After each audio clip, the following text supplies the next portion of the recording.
What's up guys, my name is Ace, and Season 3 is finally here for Modern Warfare 2. And with this, it actually came with a very long list of changes. The patch notes are quite robust this time around. And when it comes to the weapon balancing in this, there are so many weapon balancing changes that require a lot of very tedious testing that unfortunately I won't be able to get that out for you guys today. Instead, that video will be coming tomorrow since I don't just read the patch notes out, I do all the testing to show you before and after.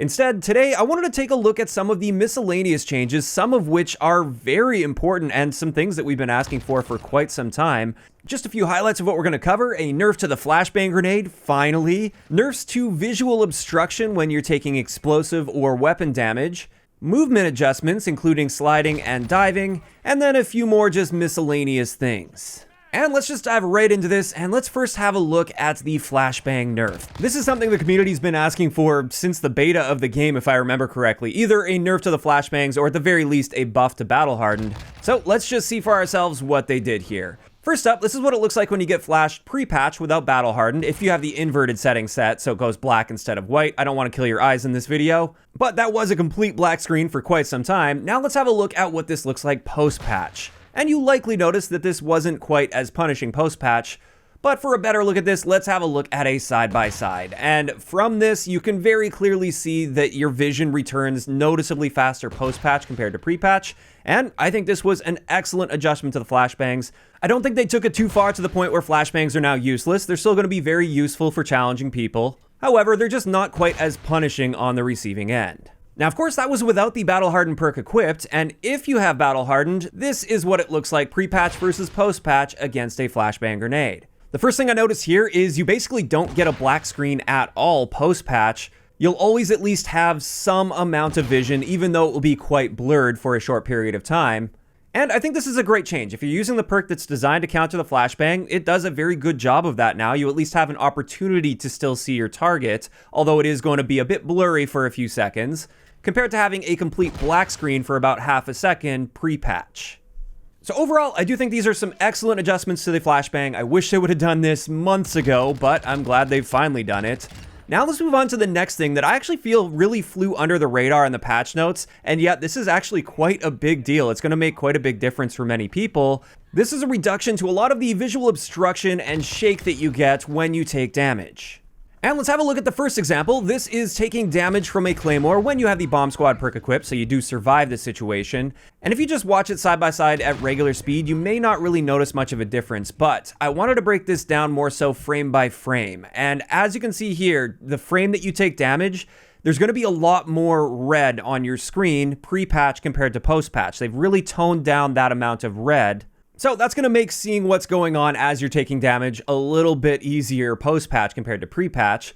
But then let's skip ahead a few frames here. And with this, the big thing I wanted to point out is the amount of blurriness that's going on the left side of the screen. And also there's a little bit of a motion blur on your gun, keeping in mind that in my graphic settings, I have all blur settings turned off. Whereas post-patch, at least toward the center of the screen, it's quite clear, although there is a bit of a radial blur, so the edges are going to be a bit blurry, but at least the center's nice and clear. And also, we don't have that motion blur effect on our gun. It's much more clear and clean, and this will allow you to see your targets a whole lot more effectively post-patch compared to pre-patch. But skipping ahead a bit more, I also wanted to point out that you recover from this quite a bit faster. Post-patch, you can see right here, everything is perfectly clear at this point, aside from a little bit of that red jelly on your screen. Whereas pre-patch, at the exact same time after taking damage, there's still a fair amount of blurriness on the screen.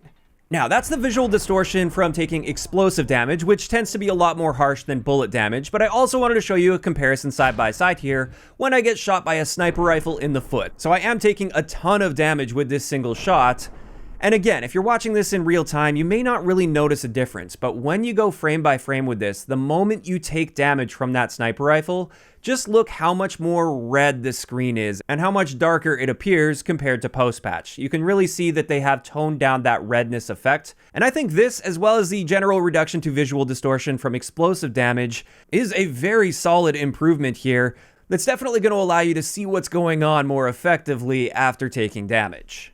Next up, let's move into some of the movement changes they made with this update. The first thing is they said they slightly increased the slide speed, and I will show you guys a side-by-side here. And honestly, just looking at this visually, it's difficult to detect any difference. If you look very carefully, it definitely appears post-patch is just giving you a little more acceleration into the slide compared to pre-patch. But this doesn't appear to be like a really massive difference by any means.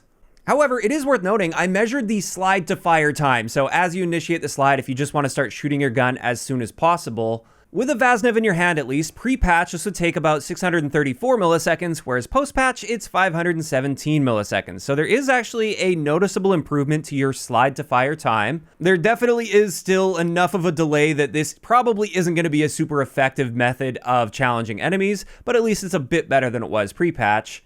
Now let's move on to the diving update, and with this one they mentioned that the diving fire delay has been reduced, so our dive to fire time.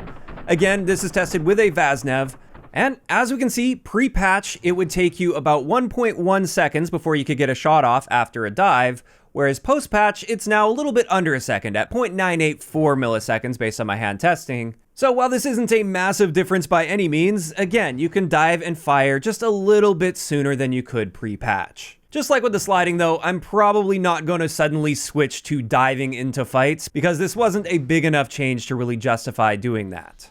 And with that, let's just move into a few more miscellaneous items that stood out to me while reading through these patch notes that I wanted to point out in today's video. The first thing is they did mention that gas grenades should no longer detonate enemy explosives.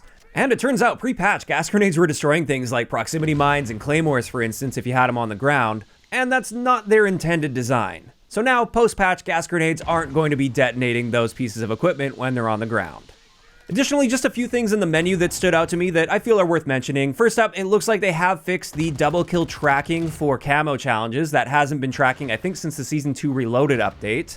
And then on top of that, something that they've done here is with the Pro Tune blueprints, pre-patch, if you wanted to edit anything on that blueprint, if you just wanted to like swap one attachment out, for instance, it would completely delete all of the tuning on the attachments on that gun, which kind of defeats the purpose of having a pro-tuned gun. But now, after the Season 3 update, they have fixed this, so if you want to take just one attachment off, for instance, and swap it to something else, it won't delete all of the tuning that's been done on the other attachments for that blueprint. And with that, that is going to wrap it up for today's video on some of the initial changes I wanted to point out with the Season 3 update. And overall, based on what I've tested so far and displayed in this video, I'm quite happy with the adjustments they've made. We finally have a Flashbang nerf. There are some slight movement improvements, although I was kind of hoping for a little bit more than that. But they are improvements nonetheless. And then also things like the visual distortion. That is a nice improvement that I didn't even know that I wanted, but I do like how it's looking post-patch. Of course, those are just my thoughts though, and I'd love to hear what you guys think about this update in those comments down below, particularly the things I covered in today's video. Like I said, I will be covering the weapon balancing changes for tomorrow's video, just because there's quite a bit of work that needs to go into that still. And also, of course, I will have gun guides out on the new weapons, hopefully by the end of the weekend at least. If you guys enjoyed this video, a like rating is always appreciated, and don't forget to subscribe for more if you haven't already. I'll talk to you guys next time.